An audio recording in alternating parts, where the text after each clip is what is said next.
So welcome to Unity of Tacoma. We are an online community with a physical presence right here in Tacoma, Washington. And whether you're joining us online today or you're here in our 74th Street storefront, I am so glad you're here. Boy, it's like magic. When I sat down, there were like 12 people. It truly is an abundant universe. So today is our last talk in my first truly original series, which is One Brick at a Time. And I just want to show you the artwork that emerged from our art party. Is this fantastic or is this fantastic?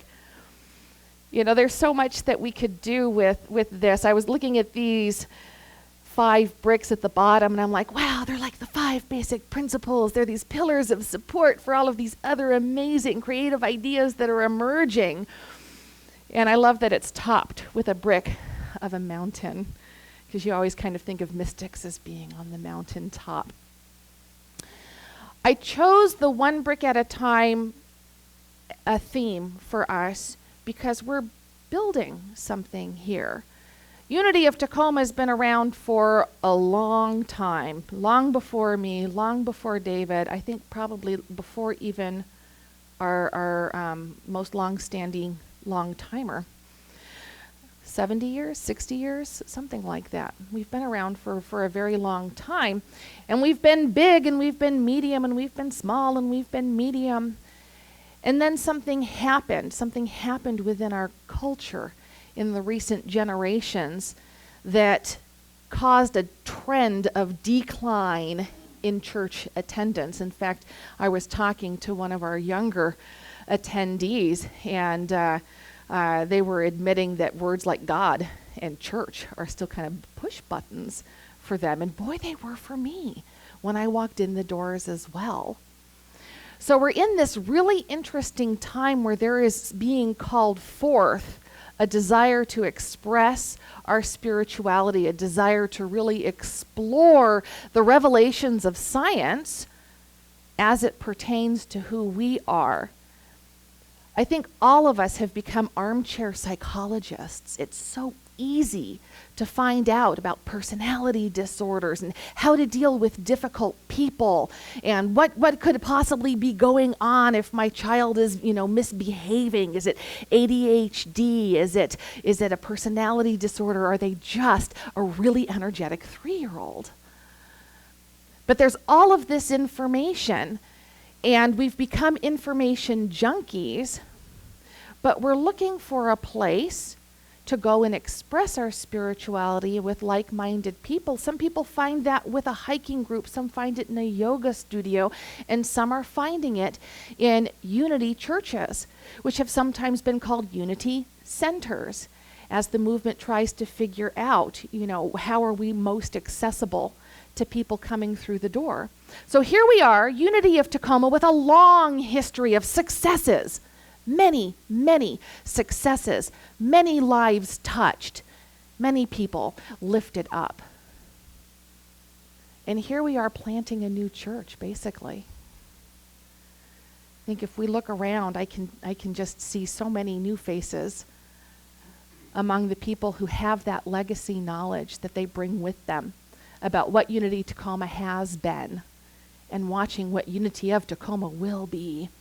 I thought I had so much fun last week. I'm so sorry because I pushed some buttons and I did it on purpose.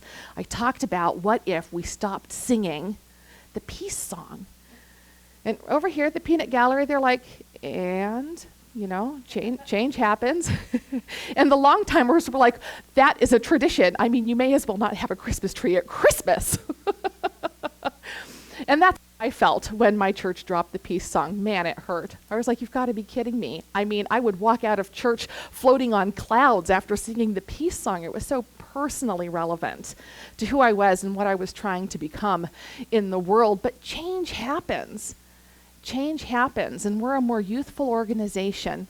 And we're becoming more and more aware of how to be accessible to people who are looking for what we have, who might be turned off by being invited to church to talk about God and do all of those things that have perhaps caused religious injury in the past, but to provide another place for spiritual awakening. And this is just one of the things we do. And we do it with tools. And the reason why we are still here today, and the reason why we do have young people coming in and discovering what unity is about, is because these tools are universally true. These principles, these ideas. Today I'm going to be possibly introducing you, possibly some of you have already heard about it. A longtime Unity person, Emmett Fox, coined the term mental equivalent. He stole it from science. When you're working with different energies, sometimes you have to do these complex math problems to find the energetic equivalent between one kind of energy and another. And so Emmett Fox was looking for a way to express, to explain, to help people understand that we live in a mental world. We live in a mental world. I know that's hard for those of you with drippy noses to believe that this is a spiritual universe and a mental world. I know when I'm sick, I find it hard to reconcile that idea. It's like, okay, what in my consciousness made me sick, right? But truly, one of the big areas of exploration, both for New Age and for New Thought, is an idea that's sometimes expressed as global consciousness. Very old-fashioned term for it is race consciousness, with race referring to the human race. Some people call it a consciousness critical mass. And what do I always tell you about consciousness? Consciousness is cause, right? Consciousness is cause. And so do we ask ourselves, I just want to share some sad news with you. After 6 weeks in remission, I'm back in a neurological relapse, and it's very sad for me, but I don't believe I caused that. I don't believe I have relapse consciousness.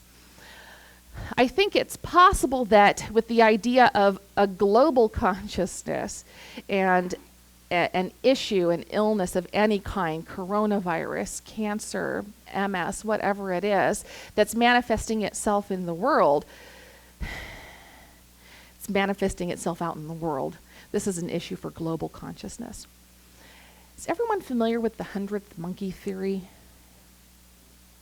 No? Oh, cool. I get to show off how much I know about it. There's not much to know. Actually, a group of Japanese primatologists did a study of some macaques that were living on an island. And one of the things that they did while studying the macaques was they introduced sweet potatoes to the colony. And the macaques loved the sweet potatoes, and over time one of the monkeys figured out that if you rinse it in the seawater, it tastes better without the grit and the grime. And so that monkey started washing his sweet potatoes. And then another monkey, a young monkey, saw this and said, oh, I'm going to wash my sweet potato too. And almost all of the monkeys started washing their sweet potatoes. You want to know which monkeys didn't wash their sweet potatoes? The old men. The old men monkeys are the ones that did not start washing their sweet potatoes. So the primatologists were actually looking at monkeys on different islands. And after this one colony of monkeys began washing their sweet potatoes, it was noticed that on a totally separate island, another monkey started washing his sweet potato. That monkey's name was Emo. Emo washed his sweet potato, and one of the researchers had an idea and said, what if all that potato washing consciousness that came from the other colony on the other island reached some sort of primate critical consciousness mass, leapt over to this other island, and Emo washed his potato based on this idea that he was the 100th monkey in the critical consciousness. Or perhaps that would make Emo the 101st monkey. It's a great theory, but it is only a theory.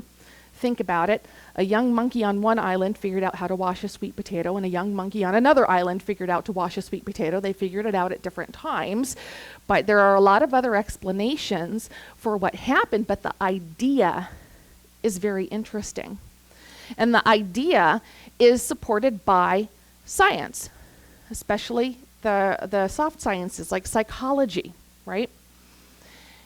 if you have a classroom full of generally okie dokie students, and you have a super quiet, attentive, obedient, studious student over here, and you have a total class clown over here who'd rather, doodle than do just about anything else, or crack jokes, or kick the chair in front of him, and you seat them side by side, how does the behavior shift? Does the good student make the disruptive student settle down, or does the disruptive student encourage the quiet student to act up? Yep, in general, the quiet student will start acting up. When we get next to people and observe their behavior and interact with them, our behavior changes unless we really, really know who we are. Unless we've done the work to be the person who stays calm and centered and loving, even amidst hate, disinformation, confusion, fear. And where mental equivalence comes into that is, it's exactly what it sounds like. I know it's a really old-fashioned analogy, but when I first heard it, I loved it. One of the really old New Thought teachers talked about mental equivalence in a way that he related it to a story he had heard. And the story was, back in the old Wild West, they didn't have movie theaters, but once in a while a movie would come to town. And when that happened, pretty much the entire town would get together in whatever building. There's usually a multi-purpose building that's a church and a school and a place for the town council to meet. And they would get together and they would watch these movies. And this particular movie happened to be an action movie. It was a silent film, and the bad guy was really taking advantage of the ingenue, and the hero was off, tied up and unable to get to her. And one of the men in the audience, old cowboy, stood up and he said, "I'm going to take care of this right now," and he shoots the screen. Did the movie stop when he shot the screen? No, that's just an outpicturing of what was going on the projector. If he'd really wanted to stop the movie, he needed to shoot the projector. Please don't shoot our projector. We actually just got it, so that's this big, nice letterbox up high. Isn't that beautiful, what Scott did for us today?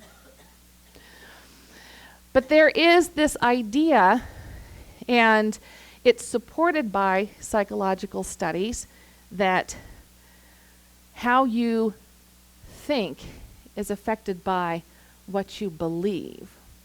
And so what you believe affects what you think affects how you behave, and how you behave affects everything out here, because the water has the quality of its source.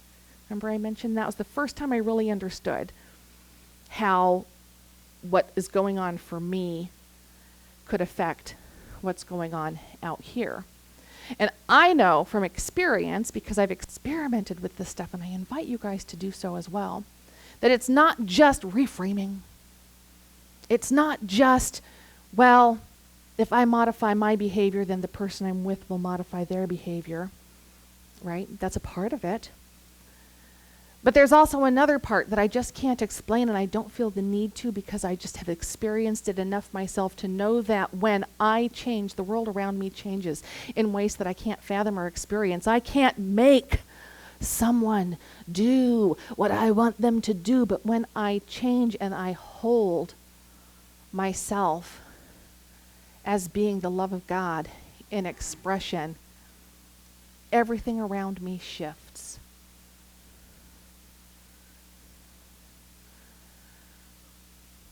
The day it really settled in for me, I had done some pretty deep prayer work with some other Science of Mind students, and as I left, I thought, oh, okay, I get it.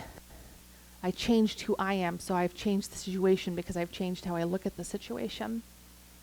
But that isn't what happened. Because the person on the other side of the situation who'd been avoiding me sought me out, provoked an argument, and I responded differently. Not because I was trying to change them or change the situation. I responded differently because I was different. And the whole situation shifted. Now, most of that can be explained through psychology, except how did I go from being so uptight and unable to cope in this situation to immediately being grounded and centered, giving completely different responses in this situation? That would have taken a long time for a psychologist to coach me into. And why did someone who was avoiding me call me and create this opportunity for us to heal? I can't explain that either. It's possibly the biggest example I have, primarily because it was the first one I really noticed, and also because it happens all the time now. I don't even think about it. I couldn't tell you the last time I went clothes shopping. Sometimes I go clothes shopping. So I can't tell you the last time I had a miracle. Oh, they're happening all the time. That's pretty cool. So what is your mental equivalent? What is your mental equivalent? In the midst of a political environment that's a little confusing for me right now. I mean, politics have always confused me. Now I'm just completely lost. A lot of people are really struggling. In the midst of me working in a company with 400 other people, all with different backgrounds and different desires, applying for jobs where I'm not the only one that wants that job. I can't make them hire me. But I can hold a mental equivalent that I'm working in a place that is full of spiritually mature people, responsible, hardworking people who love what they do, who enjoy putting something good out in the world. I'm in a position where I'm appreciated and compensated in a manner that is supportive of me continuing to work there. That stretches and grows me. Right? I had permission to share this example many Sundays ago, so I'm going to keep going on with that. Let's suppose I'm looking for a man for me. And I'm like, well, Christine S. is happy with Scott. Maybe I'd be happy with Scott. So I start working on getting Scott. Oh, I'm doing my prayer work. I'm down on my knees. Oh, yeah. Let him notice me. We're going to have this great life together. Right? It's destructive. It's destructive. And the truth is, here's something else that y'all can kind of give some thought to. This is something I pull out of my pocket at a moment's notice, like consciousness is cause and the 5 basic principles. A higher use of the law will always supersede a lower use of the law. Always, always, always, always. Right? Isn't it better that as a single person, I pray for a partner who gives me the experience I think she's having? I want a partner that's attentive, loving, enjoys his work. I don't even want to tell you what was on my list that got me David. Yeah, I met David like 2 weeks after I made that list. I gave it to him for our first Valentine's Day. I don't even remember all of them anymore, but it was important to me that there not be children at home still. I was just kicking mine out of the nest. I didn't want him bringing more in, whoever he might be. And I wanted him to love his job. Boy, did David love his job. And, I mean, this was the petty thing. This was the thing that kind of tipped it for me and finally got me being honest. I wanted a guy who was bigger than me. I don't know, taller, stronger, bigger. I mean, I got bigger. I think I actually have, partial inch on him height-wise. But it was just important to me. I wanted to at least feel feminine with the man I was with. And for whatever reason, I couldn't admit that to myself. I don't know. My Plenty of Fish profile kept kicking out short guys. I finally had to admit that just wasn't going to work for me. But I created a mental equivalent of the experience that I wanted to have. So yeah, it's true. David's a little bit shorter than I am. You know what? I don't care. The experience that I have with him is of being taken care of. The experience I have with him is of feeling like my feminine side is valued. I'm a very strong personality. I would like to think I'm a delicate flower. That's my self-image. I'm just this delicate flower. I don't know anybody in my life who would support that. Except just because they love me. Sure, dear. You're a delicate flower.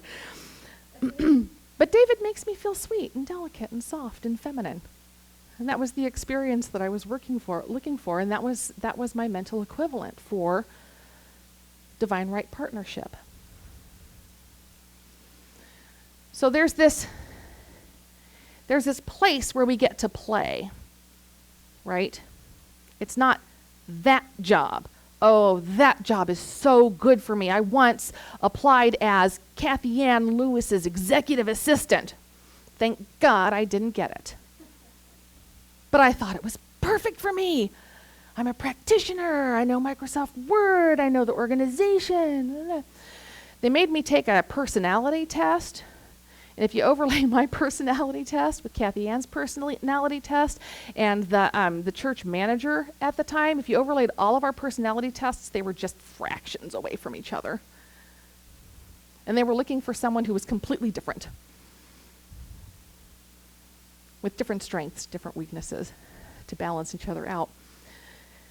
And I was really disappointed at the time. But I went back to consciousness as cause. Therefore, since I am looking for an experience of spiritually mature people, work that stretches me, abundantly financially supported, there's something better somehow out there for me, because I had not changed my mental equivalent, even though I couldn't possibly see why not that job, until everybody took voluntary pay cuts a couple years later. That would not have worked out for me. I would not have been happy. But it worked for the people who were there. So mental equivalent, often when we're walking through the world, we're shooting the screen, trying to change what's going on. I want that job. I want that man. I want that house. Instead of going to the projector. Right, the first thing that we did in this series was get meditative and receptive. What is God desiring to express through us, right? It's a good process. It's the process that I use to know what my boundaries are working here at Unity of Tacoma. My ego would love to stay forever. My ego would love to have more control and implement more programs and be a bigger part for longer. But I've done my inner work, and I know where my boundaries are, and I know where I stop. And the church begins, right? That's the definition of good boundaries, knowing where you end and someone else begins. And as an organization, you can do that too. Got to do that with your jobs. Not just with friendships. And so, sitting in a board meeting on Thursday, and I warned them. And I said I could easily cross boundaries here, so I need you to leave me out of the minister search. Leave me out, because I've got my own ideas about who I think should be here. I've got my own ideas of what the right thing is for Unity of Tacoma. I've got my own ideas, and the truth is, as soon as that shift is made, I'm out the door. For a long time, for a year at least. So it's really, right, none of my business. Remember that talk? That was a fun one, wasn't it? None of my business. But I have this mental equivalent. I have this mental equivalent that lets me know that we have the perfect people at the perfect time to do the perfect job for whatever's next for this perfect community. And the more you do your inner work, and the more you reflect on the 5 basics, and the more you realize that you are God in expression, the greater fun you're going to have walking this earthly life. Because it is a mental world. So make your mental world fun. Make your mental world loving. Make your mental world so rock solid with excellent boundaries that when someone disruptive is sitting next to you, they don't disrupt you. Change the dynamic. Now, children in a classroom don't know what's going on. But you as adults and woke youth, you know what's going on. Did I embarrass myself with that? All right. I got the FOMO, guys. I got to know what's going on here. Don't go laughing at me behind my back. I told my kids, I want to be the cool mom, and they're like, yeah, don't. Mental equivalent. Here's the thing about mental equivalent. I just want to put it into perspective, because we talked about global consciousness, we talked about individual consciousness, we've talked about mental equivalent, we've talked about this physical world, we've talked about the spiritual world. I mean, if your heads aren't swirling, then you're smarter than I am. I go around and around and around with this stuff. What I want to say is that this is in this series because it's just one brick. It's not the whole story. It's not the whole wall. It's just one brick. Because I guarantee you, because this is going on in the world, that if you were to deal with somebody who lacked any sort of privilege or resources and told them, well, you could be a millionaire if you just had prosperity consciousness, you wouldn't be doing them a very good service. Right? That is so far beyond their experience and their understanding. So you have to be responsible about your beliefs. You have to be responsible about sharing what we do here at Unity of Tacoma. Because we don't have magic spells and incantations, but we do have affirmations, and we know that they work because we pay attention to our mental equivalents and we stay above the number 5. Remember, if you're gauging at below a 5 and you try and affirm something, you're likely to gauge even lower in your belief afterwards. So you start where you are. What's the next step in my expansion of consciousness? And just staying self-aware. I had a teacher who once explained that our experience and our knowledge are like standing in this clear sphere. I can very clearly see what's going on within my sphere, and I can see a little bit beyond.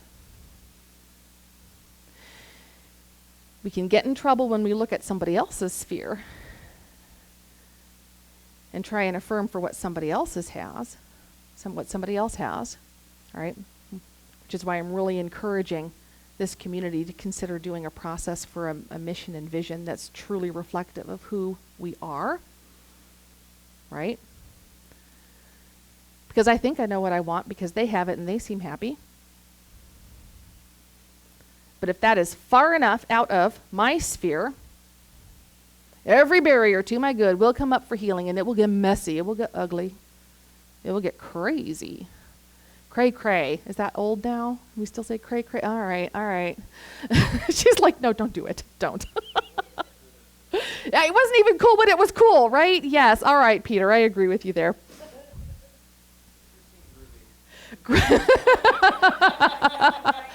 Is Groovy back?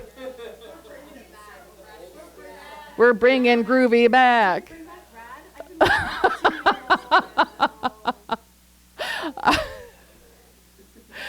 Mental equivalence is one brick. Mental equivalence is one step, one tool, one idea that can help you in this very big, complicated journey.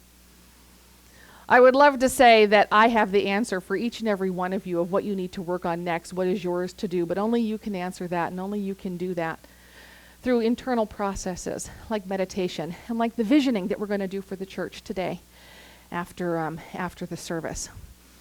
Very key, foundational, spiritual practices for shifting your mental equivalent, which I guarantee you will shift everything else around you. Why don't we take that into meditation?